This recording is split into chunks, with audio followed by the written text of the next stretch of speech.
नमस्कार साथियों, जो लोग भी हमसे लाइव जुड़ चुके हैं और जो लोग जुड़ रहे हैं उनका स्वागत है बेधड़क खबर के इस लाइव सेशन में। और हम आज बातचीत करेंगे जिन मुद्दों पे, वो है एसबीआई द्वारा और इलेक्शन कमीशन द्वारा जो सुप्रीम कोर्ट के आदेश के बाद इलेक्टोरल बॉन्ड जो जिनकी लिस्ट जारी की गई है कि ये लोग चुनाव में चंदा दे रहे हैं, राजनीतिक दलों को चंदा दे रहे हैं। वो कौन लोग हैं जो मोटा मोटा पैसा राजनीतिक दलों को दे रहे हैं, इसकी एक लिस्ट एसबीआई ने चुनाव आयोग को दे दी और चुनाव आयोग ने उसको घोषित कर दिया, बता दिया कि इन लोगों ने अभी तक 2004 से शायद 2004 से इन लोगों ने पैसे दिए हैं इलेक्टोरल बॉन्ड के माध्यम से।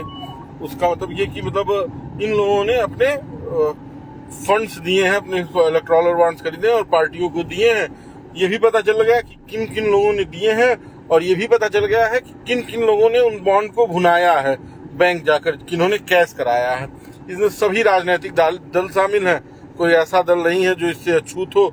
एक कहा जा रहा है कि सीपीआई ने इलेक्टोरल बॉन्ड के माध्यम से पैसा नहीं लिया है, शायद, हम बहुत कंफर्म तो नहीं है, लेकिन हाँ बाकी के सभी दलों ने लिया है, ये भी बताया जा रहा है। ये देने वाले आम आदमी नहीं है, देने वाले बड़े बड़े धन्ना सेठ हैं, बड़ी बड़ी कंपनियां हैं, बड़े बड़े रईस है। क्योंकि आम आदमी के पास ऐसा नहीं है कि जो करोड़ों रुपए दे, करोड़ों में ये चंदे हैं, करोड़ों रुपए देकर लोग अपने काम करवाए हैं राजनीतिक दलों से, जिनकी सरकारें कभी राज्य में तो कभी केंद्र में रही हैं। उन सभी राजनीतिक दलों को पैसा बड़े बड़े धन्ना सेठों ने दिया है। कुछ ऐसे धन्ना सेठ हैं जो नाम तो जिनका नहीं दिख रहा है, लेकिन उनकी बड़ी फर्म जो छोटी फर्म में पार्टनर, उस छोटी फर्म ने चंदा दिया, कई 100 करोड़ रुपए का चंदा सामने आ गया। आप सोचिए कि देश में जितना इलेक्टोरल बॉन्ड के थ्रू राजनीतिक दलों को, राजनेताओं को चंदा मिला है, उतना चंदा, अगर उतना पैसा इकट्ठा कर दिया जाए तो हमारे ख्याल से 1000 बाई 1000 का हॉल छोटा हो जाएगा 500 और 2000 की नोट रखने के लिए। इतने पैसे के आंकड़े दिखाया गया है, इतना आंकड़ा धन का दिखाया गया है। अब आप सोचिए कि ये किस तरह की ईमानदारी है। जो कहा जा रहा है कि ईमानदारी की देश में राजनीति चल रही है, एकदम देश में राम राज चल रहा है, ये कौन सा राम राज है? इसे छुपाने के लिए तमाम राजनीतिक दलों ने प्रयास किया। जब सुप्रीम कोर्ट ने हस्तक्षेप किया और उसने कहा कि अब हम नहीं दिखाएंगे तो ये लास्ट टाइम है, उसके बाद हम एक्शन लेंगे, तब जाके एसबीआई ने ये सारे रिकॉर्ड्स दिखाए हैं, ये सारे चीजें बताई हैं। अब आप सोचिए कि क्या चल रहा है देश में। हंसी आती है कि जब तक सुप्रीम कोर्ट फटकार नहीं लगाता है, तब तक सरकार और ये राजनेता कोई भी सही कदम उठाने में हिचकिचाते हैं। सही कदम उठाने में क्यों हिचकिचाते हैं? क्योंकि इनके सारे भ्रष्टाचार उसी में छुपे हुए हैं। अगर ये उजागर हो गए तो इनकी तो खटिया खड़ी हो जाएगी। अगर अब इलेक्टोरल बॉन्ड वाला जो मामला सामने आ गया कि कौन कितना करोड़ रुपए खाया है, किससे खाया है, कैसे पाया है, क्योंकि इसी को छुपाया जा रहा था कानून बनाकर कि भैया ये नहीं बताया जाएगा, ये आरटीआई के दायरे में नहीं आता है, ये सूचना के अधिकार के तहत आप नहीं मांग सकते हैं। तो आप सोचिए कि अगर इस पैसे को जितना चंदा लिया है चुनावी राजनीतिक दलों ने, चुनावी कार्यक्रमों के नाम पे वो बड़ी बड़ी कंपनियों से, अगर उस पैसे को जनता में लगा दिया जाए तो देश का विकास हो सकता है, अगर देश में लगा दिया जाए। अब एक बात और उठ रही है कि अभी तो इलेक्टोरल बॉन्ड वाला सामने आया है, अब पीएम केयर फंड आए, क्योंकि पीएम केयर फंड एक बड़ा मुद्दा है, इस विपक्ष भी हमलावर है। ये जब कोविड का आपातकाल आया था तो सरकार ने इस केयर फंड को लागू किया था, प्रधानमंत्री केयर फंड, और ये कहा था कि आम आदमी इसमें खुल के चंदा दे। और सरकार ये बताने में भी पीछे है कि जो पीएम केयर फंड में पैसा आया है वो कौन भेजा है, कितना भेजा है, कहां से भेजा और क्या उसका उपयोग है, ये सरकार नहीं बताना चाह रही है। वो भी पैसा लोग कह रहे हैं कि सरकार दबा के रखी है और सरकार चाहती है कि उसके उपयोगिता में ये आ जाए। अब देखना ये है कि इस पर कब तक क्या फैसला आता है। लेकिन इलेक्टोरल बॉन्ड के माध्यम से जो अरबपति, जो बड़े बड़े व्यापारी पैसा दे रहे हैं, उसकी हकीकत ये है कि इलेक्टोरल बॉन्ड के नाम पे वो पैसा नहीं, राजनीतिक दलों को घूस देते हैं। कि आपकी सरकार रहेगी, मतलब उनकी सेटिंग साठगांठ है कि आपकी सरकार रहेगी तो हमने आपको इतना चंदा दिया, आप हमारा काम कर दीजिएगा। उनकी सरकार रहेगी तो उनको भी हमने इतना चंदा दिया, वो हमारा काम कर देंगे। ये एक तरह की डील है उद्योगपतियों और राजनेताओं और राजनीतिक दलों के बीच कि हम आपको इलेक्टोरल बॉन्ड के माध्यम से चंदा दे रहे हैं, इसे अपने चुनाव में खर्च कीजिए, एकदम मौज से सरकार के सारे नियम कानून की धज्जी उड़ा दीजिए, पैसे को एकदम पानी की तरह बढ़ाइए, चुनाव जीतिए और जो गलत काम हम कहें, जो सही काम हम कहें, उसे कर दीजिए। उन कंपनियों ने एकदम चुनाव के ऐन पहले वहां के राज्य सरकार में रही पार्टी को चंदे दिए हैं जो उनके काम किए हैं। जहां जिन राज्यों में उनके काम चल रहे हैं, खरबों का काम चल रहा है, करोड़ों का चंदा दिया जा रहा है। यानी कि ये एक बैक डोर से घूस है और इसे एकदम पॉजिटिव करके आज तक इसका देन लेन होता था। मतलब राजनीतिक दलों को ये पैसा देने में और लेने में कोई हिचक नहीं थी, क्योंकि इसको इन्होंने कानून बना दिया था। इसके बारे में जनता जान नहीं सकती थी, इसके बारे में जनता पूछ नहीं सकती थी, ये जन सूचना के अधीन नहीं आता था। इसको देने की 1000 से 1 करोड़ रुपए तक देने के लिए लिमिट बनाई गई थी और एक आदमी कई इलेक्टोरल बॉन्ड खरीद सकता था और वो बताने की जरूरत नहीं थी कि किसने खरीदा और किसको दिया, किसने उसे भुना लिया, ये भी बताने की जरूरत नहीं थी। ये एसबीआई के आंकड़े हमें बहुत मतलब इसकी डीपली जानकारी नहीं कि एसबीआई के अलावा कोई और बैंक इलेक्टोरल बॉन्ड बेचता है कि नहीं बेचता है। अगर बेचता है तो उसके आंकड़े कब तक सार्वजनिक होंगे, ये भी अगर कोई बेचता है प्राइवेट या नेशनलाइज बैंक तो उसके आंकड़े भी सामने आने चाहिए। ये एक बड़ा प्रश्न है। अभी जो बड़ी बड़ी कंपनियां आ रही है उसमें कोई जो लॉटरी की टिकट बेचती थी, सबसे ज्यादा चंदा देने वाली कंपनी वो है। अब उसके काम क्या थे, उसके ऊपर वैसे भी अच्छा एक चीज और है कि जब ईडी सीबीआई का छापा पड़ता था तो पता चला ईडी सीबीआई के छापे पड़ते ही इलेक्टोरल बॉन्ड आ गया। 100 करोड़ पकड़ा गया तो 200 करोड़ का इलेक्टोरल बॉन्ड उस कंपनी ने किसी भी राजनीतिक दल को दे दिया, या जिन जिन राजनीतिक दलों को जरूरत थी उनको दे दिया। विपक्ष को दे दिया कि आप सवाल न पूछिए, पक्ष को दे दिया कि आप ईडी को कंट्रोल में रखिए, सीबीआई को कंट्रोल में रखिए, आईटी की रेट को कंट्रोल में रखिए। ऐसे तमाम मुद्दे हैं जिन पर ये चल रही है चीजें, जिन पर ये बातें चल रही हैं।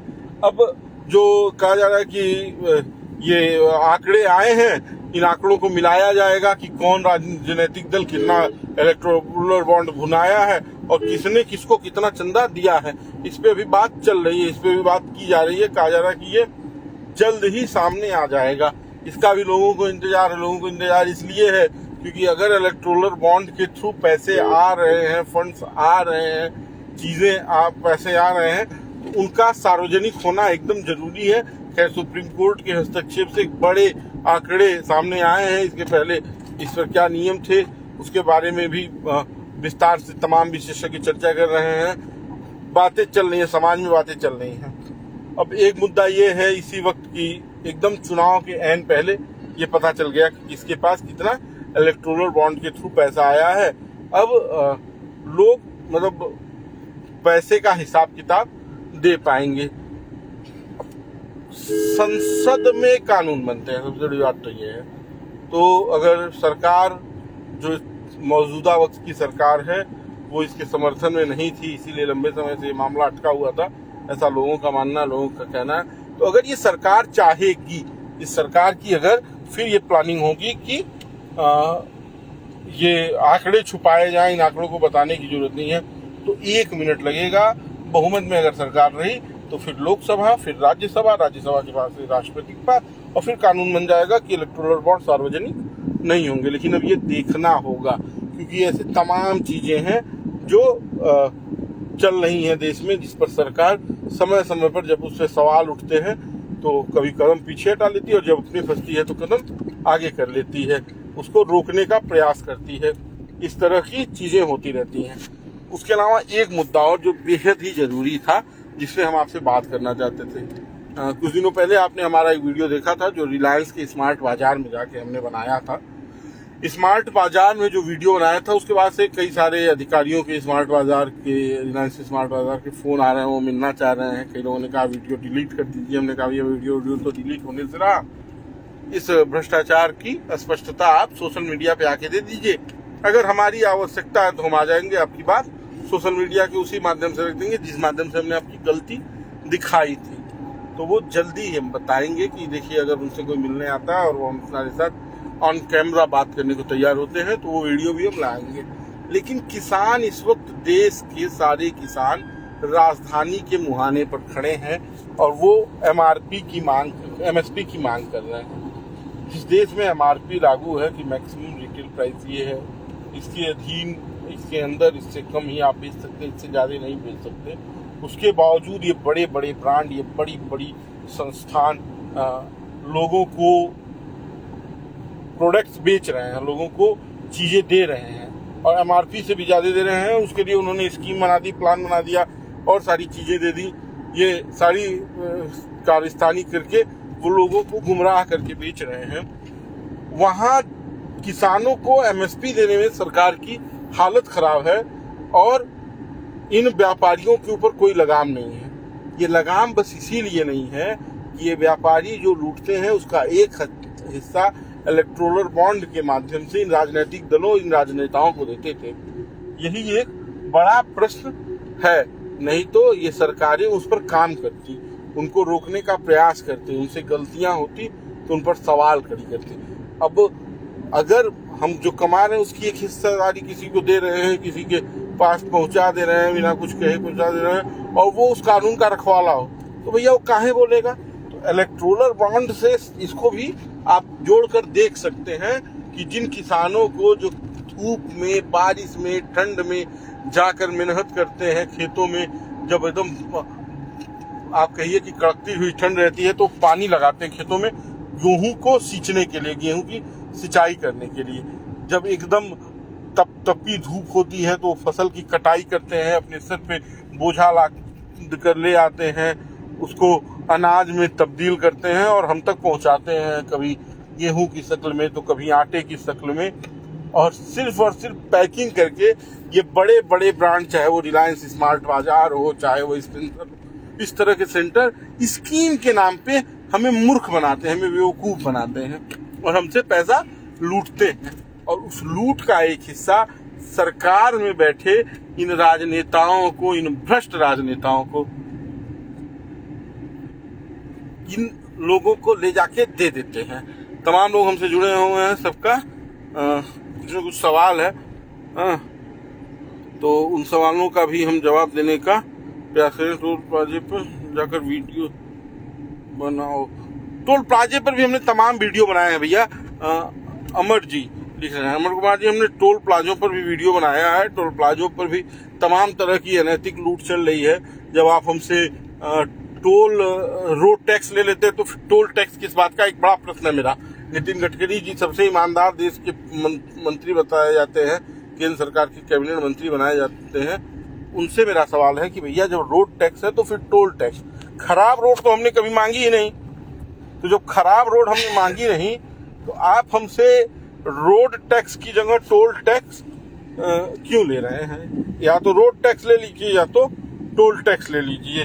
हम एक मिनट ये देख रहे हैं कि आवाज आ रही है, अगर किसी को सुनाई दे रहा हो तो एक बार हमको वो बता भी दे। नमस्कार, चलिए आवाज आ रही है, धन्यवाद। तो ये सवाल है कि भैया जब हम रोड टैक्स दे रहे हैं तो हमसे टोल टैक्स किस बात का, क्यों हम आपको टोल टैक्स दें? टोल टैक्स तो कोई नियम बनता ही नहीं है, कोई संवैधानिक व्यवस्था है ही नहीं है, तो एकदम खुली और गुंडई वाली लूट है, इसको बंद करना चाहिए। अभी हम किसानों पर हैं, किसानों पर बात करेंगे। तो जो किसान देश में MSP मांग रहे हैं, जो ये कह रहे हैं कि भैया हमारा एक मिनिमम सपोर्ट प्राइस हो, हमारी लागत कम से कम बाहर आ जाए, हमारे पास पहुंच जाए, उसको देने में तो इन सरकारों की सांस फूल जा रही है। मतलब कोई बात करने को तैयार नहीं है। किसान एकदम देश के राजधानी के मुहाने पर खड़े हैं और कोई भी कायदे से उनसे बात नहीं कर रहा है। पिछली बार लोगों को ने कानून वापस ले लिए, जो 3 काले कानून बताए जा रहे थे, लेकिन सरकार किसानों से इस बार भी तरीके से, सलीके से, सभ्यता से बात करने को तैयार नहीं है। लेकिन इस तरह के स्मार्ट बाजार पे अगर आप सवाल खड़ा कर देंगे, इन लोगों से पूछ लेंगे, तो आपके वहाँ पुलिस जा सकती है, आपके पास धमकी पहुंच सकती है, आपको मतलब आपके साथ कुछ भी हो सकता है, जो भी हो सकता है इस देश में। आप जानते हैं कि क्या होता है क्या नहीं होता है। कितना नैतिक है कितना अनैतिक है, लेकिन हो सकता है, ये हमारा एक सवाल है। तो ये देश है और इसी तरह से चलेगा। बाकी का आप बेधड़क खबर देखते रहिए, इस वीडियो को शेयर कीजिए, आपके जो भी प्रश्न हो हमें इस कमेंट बॉक्स में डालते रहिएगा। कोशिश करेंगे कि रोज लाइव आकर आपसे बातचीत कर सके, आपके सवालों के जवाब दे सके। हमेशा किसी न किसी मुद्दे पर लाइव आकर बात भी करेंगे। इस वीडियो को शेयर कीजिएगा। धन्यवाद।